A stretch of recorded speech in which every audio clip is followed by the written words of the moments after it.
চায়ের দোকানে বসে আছে টুকাই ও তার স্কুলের সমস্ত কলিগরা। টুকাইয়ের মন খারাপ দেখে তার একটা কলিগ করলো। কি রে টুকাই, এতদিন পর স্কুলে এলি, তারা মনমর হয়ে বসে আছিস কেন বলতো ভাই? না না, সেরকম কিছু না, শুধু নিতাই কাকার জন্য খুব মন খারাপ করছে রে। কেন, কি হলোটা কি নিতাই কাকার আবার? শরীর টরীর খারাপ করলো নাকি? ছোট্ট একটা গ্রাম আমাদের, নাম নারায়ণপুর। চারিদিকে সবুজ ধান ক্ষেত, মাঝখানে পাখিদের কলতান, আর একপাশে একটা পুরনো বাড়ি। ওই বাড়িতেই থাকেন বৃদ্ধ নিতাই কাকা। বয়স 75 পেরিয়েছে। গা ছমছমে চুপচাপ মানুষ, কারোর সঙ্গে বেশি কথা বলতেন না তিনি। শুধু দিনের একটানা রুটিন, ভোরে উঠে বাগানে যাওয়া, একটু হাঁটা, তারপর বাড়িতে এসে টেবিলে বসে পুরনো ডায়েরিতে কিছু লেখা। গ্রামের ছেলেমেয়েরা জানেন নিতাই কাকার জীবনটা রহস্যে ঘেরা, তাই তাদের মধ্যে একটা প্রশ্ন খালি বারবার ঘুরে বেড়ায়, তিনি একা থাকেন কেন? তার কোনো সন্তান নেই, স্ত্রী কোথায়? কেউ তা জানে না, কেউ সাহসে পায় না তা জিজ্ঞেস করতে। তবে সবাই জানে প্রতি বছর 10ই জুন তিনি সাদা খামে একটা চিঠি লিখে রাখেন জানালার পাশে। কেউ কখনো খাম খুলে দেখেনি, শুধু কাকা একবার বলেছিলেন, এই চিঠিটা কাকার জীবনের শেষ গল্প। সময় এগোচ্ছিল, কাকার শরীর ক্রমেই ভেঙে পড়ছিল। হাঁটতে কষ্ট হয়, চোখে কম দেখেন তিনি, হাত কাঁপে। কিন্তু 10ই জুন ঠিকই সেই চিঠি লিখে রাখেন। সেই বছরে আমি গ্রামের স্কুলের শিক্ষক হয়ে ফিরেছিলাম।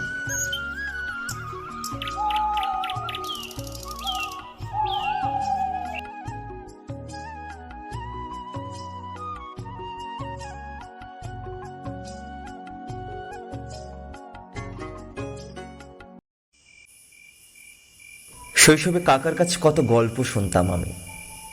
এবার সাহস করে জিজ্ঞেস করলাম, আচ্ছা কাকা, তুমি চিঠিটায় কি লিখে রাখো বলো তো? ভালোবাসার ঋণ লেখা থাকে। আমি একেবারে বাকরুদ্ধ হয়ে গেলাম। ভালোবাসার ঋণ? এই দুটো শব্দ কাকার মতো নিঃসঙ্গ মানুষ বলছে। শুনে আমার বুক কেঁপে উঠল। তার ঠিক 7 দিন পরেই খবর এলো নিতাই কাকার নেই। সবাই এসে দেখল কাকা তার খাটে শুয়ে আছেন, মুখে অদ্ভুত এক প্রশান্তি, মাথার পাশে সাদা খামের সেই চিঠি। কেউ সাহস করছিল না তা ছুঁতে, কিন্তু গ্রামের প্রধান বললেন, আর তোমরা বরং একটু সবাই সরেই দাঁড়াও, চিঠিটা বরং টুকাই দেখুক, কারণ কাকাকে তো ছোটবেলা থেকে ওই সবচেয়ে বেশি জানতো। আমার হাত পা ঠক ঠক করে কাঁপছিল ওই খামটাতে হাত দিতে।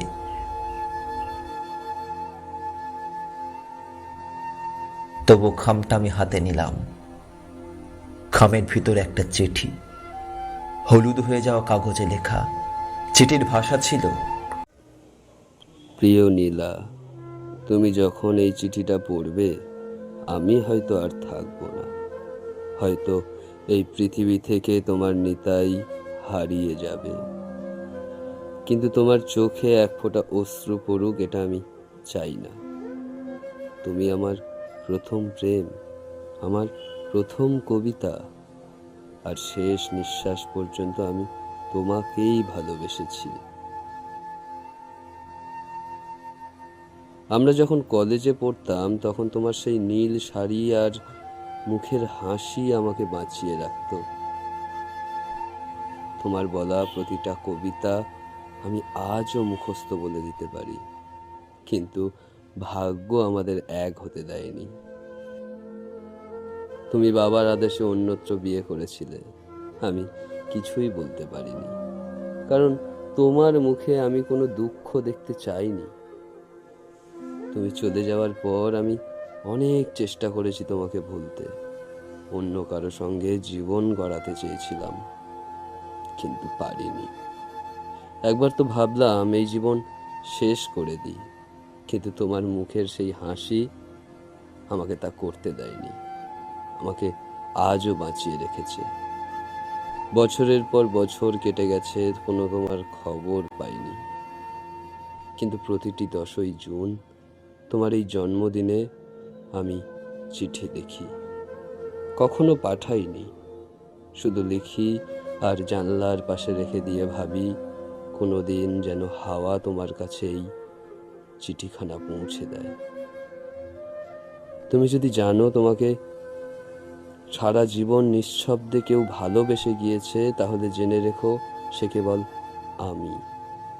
আর কিছুই চাই না, শুধু চাই তুমি সুখে থেকো, ভালো থেকো।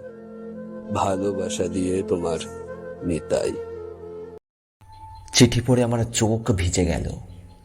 যে মানুষটিকে আমরা নিঃসঙ্গ ভাবতাম, তিনি আসলে ভালোবাসায় পূর্ণ একজন প্রেমিক ছিলেন। শুধু মুখে বলতেন না কিছু, কিন্তু প্রতিটি নিঃশ্বাসে যাকে ভালোবেসেছেন তাকে কোনোদিন ভোলেননি। কাকার মৃত্যুর কিছুদিন পরে গ্রামের ডাকঘর এক বয়স্ক মহিলা এলেন, নীল শাড়ি পরে, কপালে ছোট্ট একটা টিপ। তিনি নিতাই কাকার বাড়ির খোঁজ করলেন। আমি এগিয়ে গিয়ে তাকে জিজ্ঞেস করলাম, আচ্ছা, কিছু মনে করবেন না, আপনি কি নীলা দেবী? তিনি চমকে আমার দিকে তাকালেন, চোখে জল ভরে এলো। তিনি আমাকে বললেন, তুমি কে বাবা? আমাকে কি করে চিনলে? আমি কিছু বললাম না, শুধু তাকে চিঠিটা দিলাম। নীলাদেবী অঝরে কাঁদতে শুরু করলেন। আমি তো ভেবেছিলাম সে আমার অনেক আগেই ভুলে গেছে। আমি বললাম, না না কাকু, আপনাকে কোনোদিন ভোলেননি। তিনি আজও আপনাকে ভালোবাসেন, এই চিঠির শব্দে, নিঃশ্বাসে। আমি নীলাদেবীকে কাকুর বাড়িতে নিয়ে এলাম।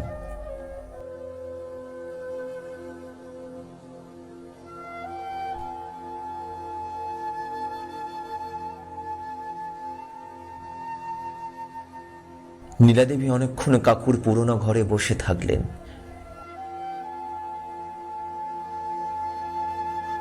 ডায়েরির পাতাগুলো উল্টে পাল্টে দেখলেন, যেখানে প্রতিটি 10ই জুনের লেখা চিঠিগুলো আছে। সেদিন গ্রামের বাতাসে এক অন্যরকম সিদ্ধতা ছিল।